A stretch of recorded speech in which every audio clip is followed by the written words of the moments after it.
In this episode of Behind the Wheel, we have a really interesting car. It's a 1981 Ford Mustang Cobra.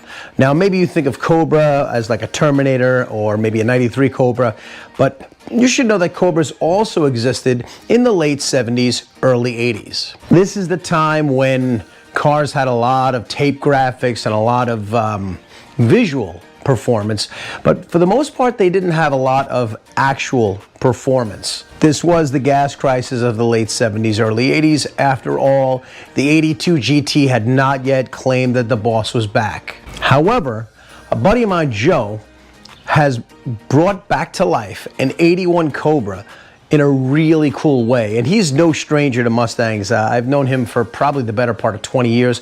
We're gonna take a look at his 81 Cobra, and you gotta see this thing. It's just too freaking cool.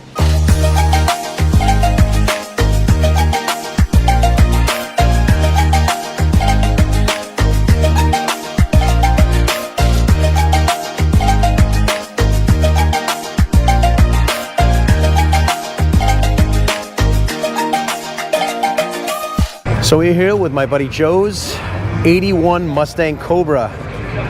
Originally a 255 automatic car.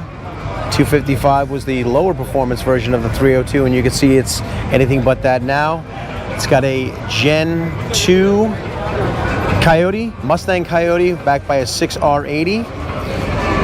Full maximum motorsport suspension, K-member, caster camber plates, upper and lower rear control arms, just an amazing car. It looks very original. This is his second Coyote swap 4i. He also has a beautiful 79 Ghia that I've had video from a couple of shows. The interior is immaculate.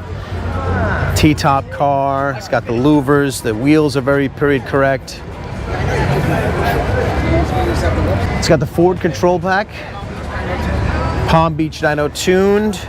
No dyno numbers yet. Just a ton of fun. It's just so clean. Built in your garage. Yeah, amazing. Kind of watched the build of this car on Instagram. Absolutely gorgeous. It's got the OEM Marcal fog lamp covers. Brand new brake lines. Very seldom see that clean. I think he said this is actually original paint. It's got the original Cobra hood with the decal on there. Just an amazing car. When the hood's down, it looks all OEM. When the hood's up, it's anything but. This is a beautiful build. Joe, thank you so much for letting me video this car and sharing the story with us. This is honestly one of my favorite Mustangs I've ever seen. It's just so cool. So I do hope you enjoyed this video and all the information about Joe's Cobra. And what's really cool about it is that whole project was built by himself, documented on Instagram, and I'll probably put his Instagram handle down here or in the description. You got to check him out. He's a great guy. He does amazing work. And thank you, Joe, for letting us take a look at your car. So if you enjoyed this video, do me a favor, hit that like button. Or better yet, hit the subscribe button to get all the latest content here on the channel. And I thank you so much once again for watching, and I will see you on the next one.